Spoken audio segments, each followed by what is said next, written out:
اعوذ باللہ من الشیطان الرجیم بسم اللہ الرحمن الرحیم الصلاۃ والسلام علیک یا رسول اللہ وعلی آلک واصحابک یا حبیب اللہ۔ تو جناب علی ہمارا اب جو درس شروع ہوا ہے یہ ہے نام حق کا، تو صفحہ نمبر 20 ہے۔ یہاں یہ فرماتے ہیں کہ پس بیاں نماز روزہ کنم تو شے عمر پنج روزہ کنم، یہ ہے فارسی لہجہ، ٹھیک ہے جی۔ پس پیچھے، ٹھیک ہے جی۔ پس کا مطلب تو بھی بعض لوگ کرتے ہیں، بیان وضاحت، نماز اور روزہ کی کنم کرتا ہوں۔ توشہ سامان کو کہتے ہیں، توشہ آخرت ابھی آپ بنا رہے ہیں۔ ایک توشہ ہوتا ہے جو آخرت کا ہوتا ہے، جو ابھی آپ نیکیاں کما رہے ہو، یہ آخرت کا توشہ ہے۔ ایک توشہ ہوتا ہے کھانے پینے کی چیزیں، وہ دنیا، کھانا پینا وغیرہ وغیرہ۔ تو آپ ابھی جاؤ نا باہر، ان سے دور ادھر میرے سامنے بیٹھ کے پڑھو، یاد کرو سبق علیحدہ علیحدہ بالکل سارے، ٹھیک ہے۔ با محاورہ ترجمہ جی، ہاں توشہ سامان عمر زندگی پانچ روزہ دن کنم کرتا ہوں، پھر اس کے بعد میں نماز روزہ کے مسائل کو بیان کرتا ہوں، چند روزہ زندگی کا سامان کرتا ہوں۔ اللہ اکبر۔ تشریح، مصنف رحمۃ اللہ تعالی علیہ نماز و روزہ کے مسائل کو بیان کرتے ہوئے فرماتے ہیں کیونکہ اہل تصوف کے نزدیک حیاتی مختصر ہے۔ حیاتی کس کو کہتے ہیں بھائی؟ زندگی۔ آپ کو کبھی کسی نے یہ دعا نہیں دی اوے حیاتی ہوئی؟ یہ تب ملتی ہے نا بندہ کسی کی خدمت کرے، تو اسی کی خدمت کرو تو تساں کو ملے نا، حیاتی ہوئی یعنی زندگی ہوئی۔ یہ تب نکلتا ہے جب کوئی بندہ کسی کی خدمت کرتا ہے، یا لمبی حیاتی ہوئی، یا حیاتی برکت ہوئی۔ یہ ساری دعویں دینے لوگ بزرگ، کیونکہ اچھا مختصر ہے اس لیے زیادہ راہ تیار کر، یعنی زندگی بہت تھوڑی سی ہے، کسی کی 80 سال، کسی کی 70 سال، اب میکسیمم 50-60 سال رہ گئی ہے، دن بدن یہ کم ہو رہی ہے، ٹھیک ہے۔ تو اس لیے بہت لمبی امیدیں لگا کے مت بیٹھو، یہ تو ہے زیادہ سے زیادہ منیمم تو کوئی پتہ ہی نہیں، انہیں سا نکل وجے تو آپ کو تو یہ بھی شرف حاصل ہو جائے گا کہ اگر ابھی آپ مر جائیں تو آپ شہیدوں میں شمار ہو جائیں گے، کیونکہ طالب علمی میں جب مرتا ہے تو اسے شہادت کی موت نصیب ہوتی ہے، ٹھیک ہے۔ یہ صرف دین کے علم کی بات ہے، وہ جڑا تسی ادھر بہنے ہو نا کرتب بکھاون، اس کی بات نہیں ہے۔ عمر 5 روزہ، اس سے مراد ہے مختصر عمر۔ انسانی عمر کے لیے ہفتہ کے 7 دن شمار کرتے ہیں کہ ایک دن پیدا ہونے کا اور ایک دن مرنے کا، باقی 5 دن زندگی کے رہ جاتے ہیں۔ 5 روزہ سے مراد سمجھ آگئے؟ ایک ڈر جمع تو جمعہ جمع تے جمعراتیاں بار ویسے خیال کریں ہوں جمعراتی بار سے، تو پیچھے کتنے رہ گئے؟ 5 دن۔ تو یہ کہتے ہیں 5 روزہ زندگی تھوڑی جی۔ اللہ اکبر و کبیرہ۔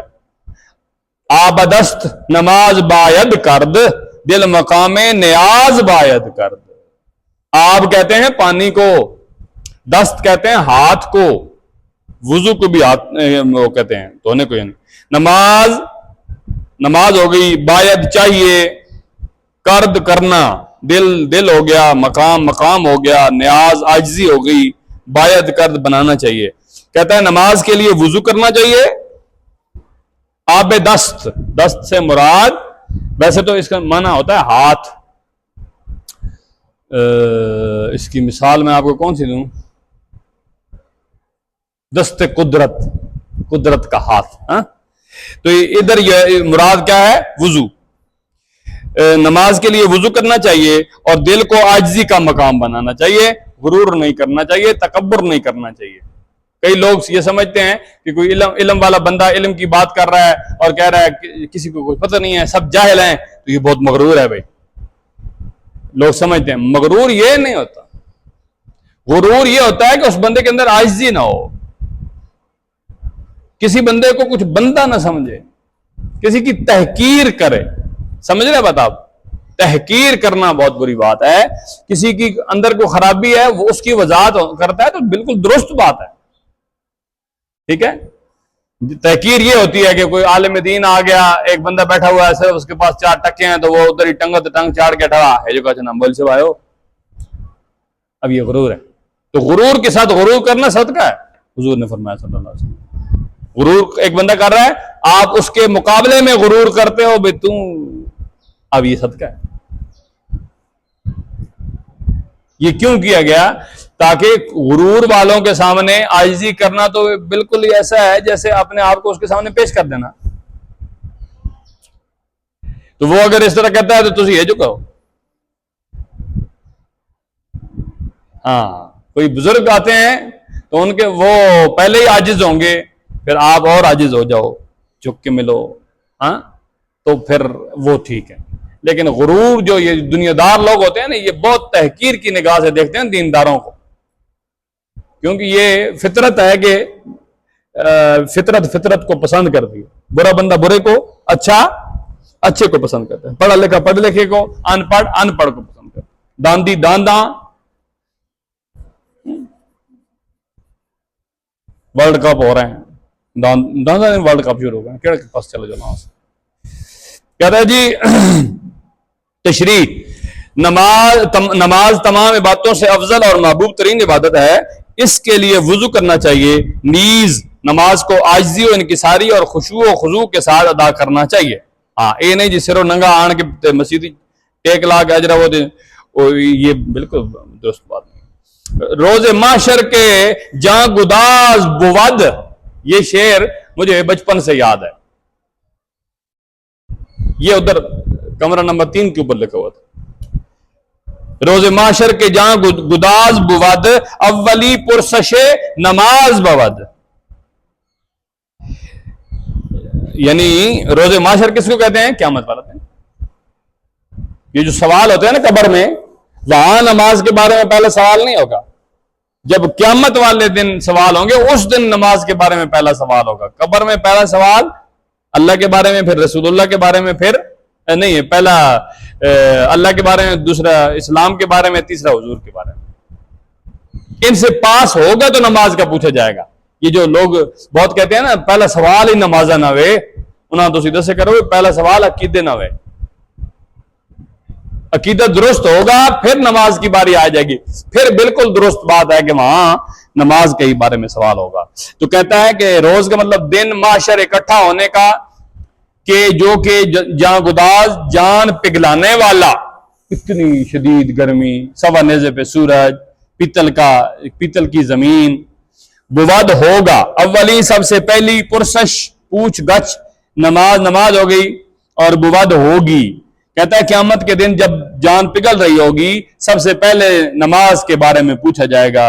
تشریح, قیامت کے دن جب سخت گرمی کی وجہ سے جان پگل رہی ہوگی, اس دن سب سے پہلے سوال نماز کے بارے میں پوچھا جائے گا. اس لیے رسول پاک صلی اللہ علیہ وسلم نے ارشاد فرمایا, نماز دین کا ستون ہے, اس کا قائم کرنا دین کا قائم کرنا ہے. سفر ہو یا حضر, گرمی ہو یا سردی, تندرستی ہو یا بیماری, امن ہو یا خطرہ, ہر حال میں نماز فرض ہے. پس مکن در نماز ہا تقصیر, تادراں روز باشد توقیر. پس مکن, پس پیچھے, مکن نہ کر, در میں نماز ہا نمازوں, تقصیر کوتاہی, تاکہ دراں میں اس یا میں اس, روز دن باشد ہو توقیر عزت. پس تو نمازوں میں کمی سستی نہ کرتا کہ اس دن قیامت کو تیری عزت ہو. قیامت والے دن عزت کس کی ہوگی؟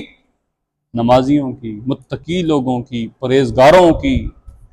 ادھر بھی ہوتی ہے, دنیا میں بھی انہی لوگوں کی عزت ہے.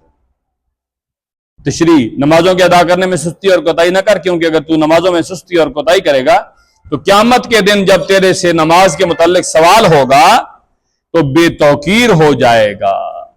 وَفَوِّضْ أُمُورَنَا إِلَى اللَّهِ إِنَّ اللَّهَ بَصِيرٌ بِالْعِبَادِ فَاللَّهُ خَيْرٌ حَافِظًا وَهُوَ أَرْحَمُ الرَّاحِمِينَ.